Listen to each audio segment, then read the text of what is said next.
What's going on, shifters? This is CW Marco back again on Shifting Stories with another book review. And as always, we got something special for you. But before I show you the cover, as if you already didn't know, let me show you something. A couple of items that we always have here on Shifting Stories. As always, except for one time, we have the obligatory pack of Newports. Oh, but this bad boy right here. Yes. Feast your eyes upon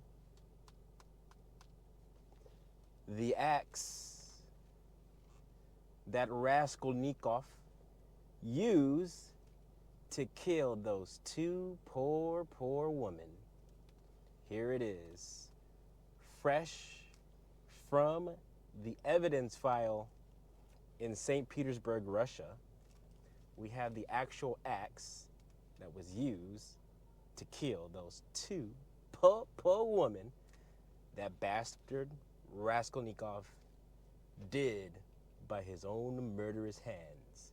And as you can see, we do have the safety cover because this is real steel, baby, real deadly steel. So, as you can see, we have Crime and Punishment by none other than Fyodor Dostoevsky. Yes, sirree, Bob. And before we get into this bad boy, I want to show you, do a little lean like this. A little lean like this, and I want to show you harmony and chaos. If you like dark humor, if you like violence, if you like space operas, if you like whimsical conversation, if you like dialogue, if you like crazy sons of guns, harmony and chaos is for you. Available Barnes & Noble and Amazon. But let's keep it moving. We have to keep it moving with Crime and Punishment. Here we go. Super excited to bring you this from Shifting Stories. And as always, we got a 3-part video. First part is the overview of Crime and Punishment. Second part will be this summary of Crime and Punishment. And the third part, which is going to be the longest part, is some of the philosophy or deeper meaning behind, or the ideas surrounding Crime and Punishment. And just to warn you now, this might be a long one, so hold on to your axes. And here we go. So, Crime and Punishment. This is Fyodor Dostoevsky's real claim to fame. And if you don't know who Fyodor Dostoevsky is, he was an iconic Russian literature writer of the 19th century. So the kind of the mid 1800s. And this guy was, super iconic in kind of the next 100 years, 150 years of literature. And a lot of what he wrote, oh, that was a downshift. Woohoo! A lot of what he wrote influenced, so many authors, so many writers just throughout the century. You don't need me to tell you how much of a legend Dostoevsky is. And Crime and Punishment is kind of his number one, behind the brothers Karamazov. but Crime and Punishment is definitely his number one must reads before you kick the bucket. So, Crime and Punishment, what is it? We are dealing with a main character, and if you've ever read any of Dostoevsky's work, you know that his characters tend to be on the more morose side, tend to be more on the darker side, tend to be but very much nihilistic, very much these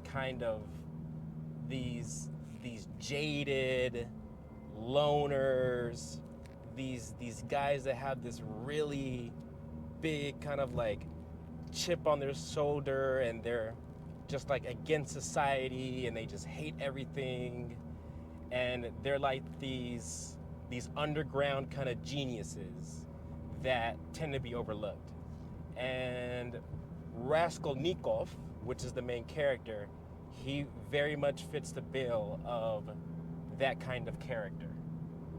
So, Raskolnikov is a college dropout, and he's living in St. Petersburg in this kind of dusty old apartment where he has like a housemaid that helps him out every now and then, but I mean, it's just him, and he's withering away, and he's living from the outside looking in, just going through the days, just hitting up a bar every now and then, meeting with his friend Razumikin every now and then, and he's just like an outside observer. He's kind of like, what is that Disney movie, The Ghost of Scrooge, when like the ghost is following what's his face? Well, he's like that ghost that is just like there, you know? And so we follow Raskolnikov and his dreary adventures to find some kind of value in his life. And the value that I'm sure we all know, and I don't want to, I mean, I have the axe. You saw the axe, right? And I said it in the intro. And so Raskolnikov's claim to fame, going into like, well, kind of the summary and the overview is like melding together now.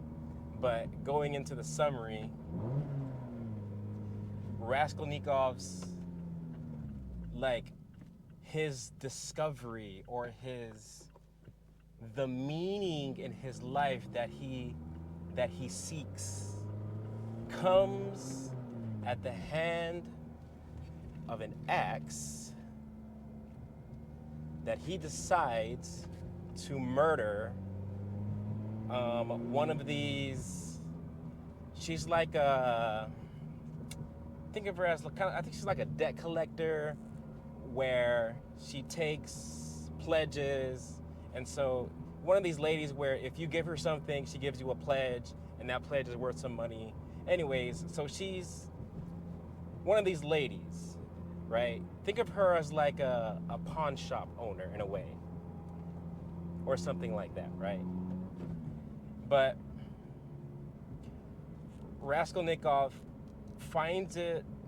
musters the courage upon himself to murder her, and kind of by happenstance, by accident, kill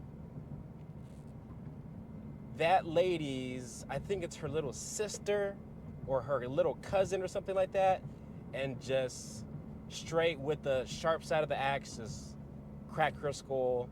And then that pledge lady bangs her skull with the backside of the axe. And so this is Raskolnikov's claim to fame, all right? And This happens relatively early on in the book, like around page 80 something. But we have another 400 pages. we, have, we, have, we have another 400 pages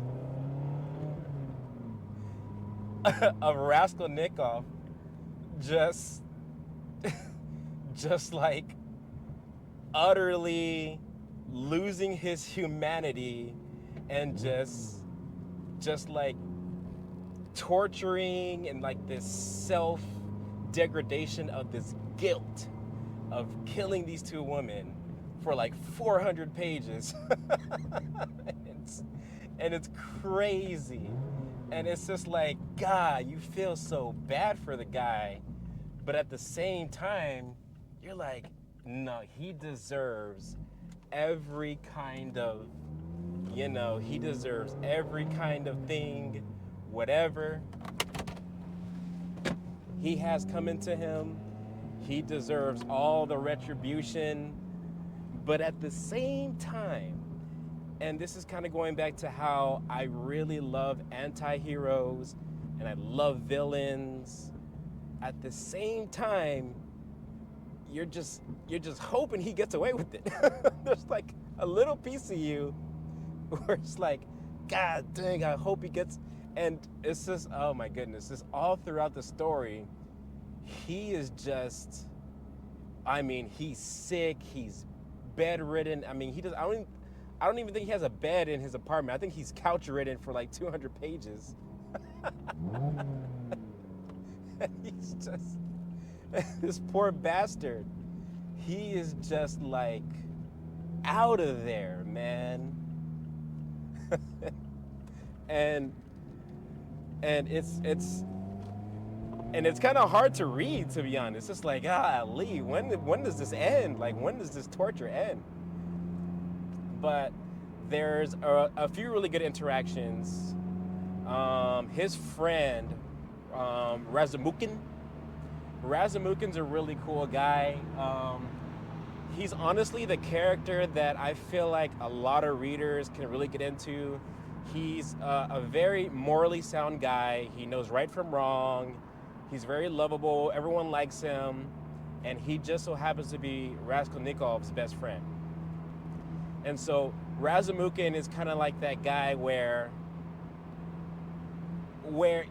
you can kind of root for a little bit, And then we also have Raskolnikov's mother and sister who show up. And we also have this detective. Oh my God, this detective is on Raskolnikov's ass for like 300 pages. What's his name? I think Petrovich. I think his name's Petrovich. But dude, this detective is just, and he knows, like, this detective knows that Raskolnikov is the one that killed these two women.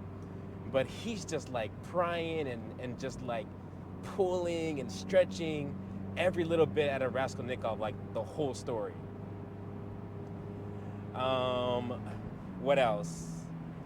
And honestly, without spoiling the 500 pages, because I do want you to read this before you die, that is kind of the summary of Crime and Punishment. But I want to take the rest of the time to go into the philosophy of it, because this is going to be a big piece. And there's a particular part that I want to point out.